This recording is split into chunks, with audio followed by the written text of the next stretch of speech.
for Week 6. Mike Tomlin had some words about it. To be honest, it was shocking to me. Andrew Berry must be a lot smarter than me or us, because it doesn't make sense to me to trade a quarterback that you think enough of to make your opening day starter to a division opponent that's hurting in that area. But that's just my personal feelings. I love Mike Tomlin. Oh, Forever. I love him. I mean, there's no lies detected there, but nonetheless, does he have a fair complaint, Steelers fan Stephen A? Yes, I don't want to say it's unfair. I mean, he's right. He's right with what he's saying, but I'm just like, well, no, I think he's right about what he's saying, but why should the Browns be concerned about where it's all about the assets that you get, what you're looking for. You got Joe Flacco, what can you get for Joe Flacco? You know, say you got somebody desperate enough to give us a couple of picks for him or whatever. What are you going to do? I'm just saying they're not thinking about, you know, the division moving forward next year, the year after, or anything like that. And they know how much they're hurting. And you know, if the Bengals come and they're so desperate that they're willing to make an offer, it's like, it's no big deal to me.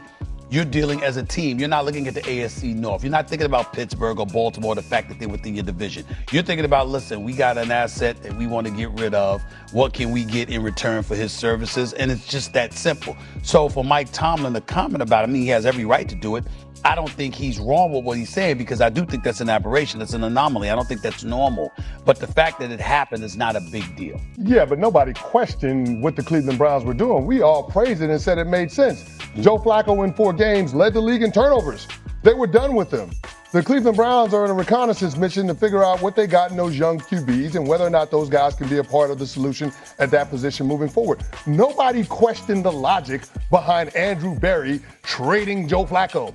You signed a guy in the offseason, and guess what? You were able to flip him and get a mid-round draft pick for it. Yeah. Congratulations to you. That's not it's a brilliant move. Tomlin was saying, though. But here's the problem. It only makes Mike Tomlin's job that much harder. Absolutely. And I'm sure he's tired of looking across the sideline against AFC North opponents and seeing Joe Flacco as the quarterback. For sure. And then, oh, by the way, at Pittsburgh's facility, they got projectors in film, too. Yeah. They know that Joe Flacco is a much more competent quarterback than Jake Browning. And when you got them 2 avatars out there playing wide receiver and T. Higgins and Jamar Chase with a big-armed quarterback like Joe Flacco, they're going to have more than a puncher's chance in any single game that they play. So where before, the Cincinnati Bengals were one of those teams you could pencil in a dub in the ledger, not no more. Right. And that's what Mike Tomlin knows on a short week against a division rival. Yeah, I think, look, I love it because this is like when we played, like you never helped out your opponent. It didn't matter. In any division opponents, you never helped them out. It didn't matter what was happening to you. You weren't going to help them out. So I like that from Tomlin. I'm like, it's a little nasty, but I appreciate it. But let's be real about Mike Tomlin. Mike Tomlin, when they played the Colts last year, basically told his defense, keep AR standing up and upright because we don't want to see Flacco. They get hurt, and then Flacco comes in and beats him. So you know what I mean? So it's like he gets it. He knows. He's seen Flacco in Baltimore. He's seen Flacco, the difficulty he can give you. He understands the quality of who that player is.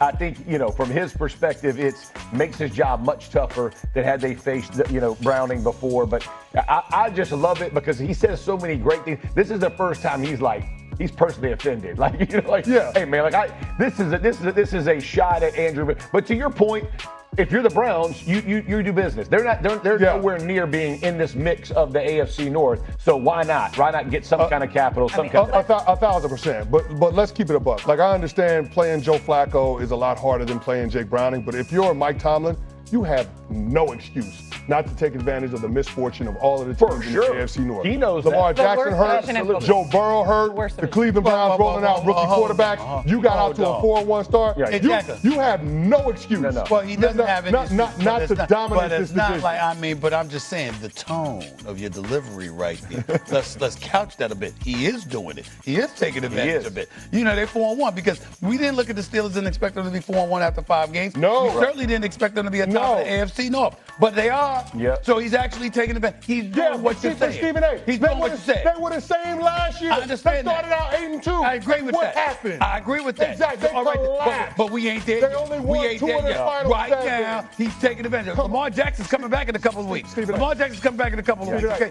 He's right there. Stephen A. They have a 77% chance, according to our FBI, to win their division. The only team in football that has a better chance is the Tampa Bay Buccaneers. And we'll see about that with what's going on with the Carolina Panthers and the Atlanta Falcons. But I'm just saying, the Steelers have no choice. It's a little bit disingenuous that you just threw that number out because last week the Ravens were still favored to win that division. Last week they were favored. They were favored. They were favored in your eyes because they weren't favored in mine. I wrote the Ravens off weeks ago. I wrote the Ravens off weeks ago. 71%. Last week it was the Ravens were supposed to get out. I don't know who's doing them, but I'm betting against that. Exactly.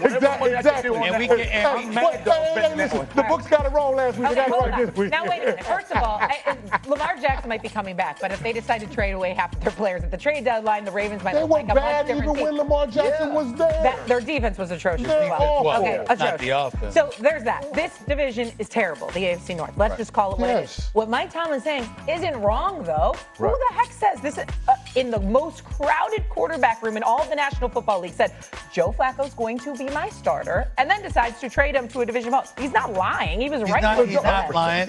But you know what? Listen, Joe Flacco, I mean, he torched the Steelers last year when he was playing with the Colts. We get that part too. But the bottom line is that Cleveland might think he's so bad right now. You know what you complained about Mike Tomlin, you should be able to beat him at this stage of point in his career. You could have that kind of mentality. I understand that. Mike Tomlin is not wrong, however, with what he's saying. The point is valid. It's just that it really, really shouldn't matter. It shouldn't matter at this point. Go ahead and do your business. I like him taking shots. It was odd, but it encouraged the people that are actually responsible for the product that's on the field. I think they're doing the best that they can do given the hand that they were dealt, right? Because Jerry Jones, if you were going to trade the best player on the team, the most valuable asset the franchise has, then you do it earlier in the offseason. That's right. When you have an opportunity to mitigate the impact that loss has on your football team for the upcoming season. You don't mean the week before the season? No, week before the season. Probably not the best idea. Okay. Probably not the best idea. Probably not the best time. Yeah, 5 minutes before we start, we should change something? Okay. Yeah, being able to have a pass rusher like Michael Parsons might have helped out on that fourth down when they go to Hunter Renfrow when he's routing up your secondary.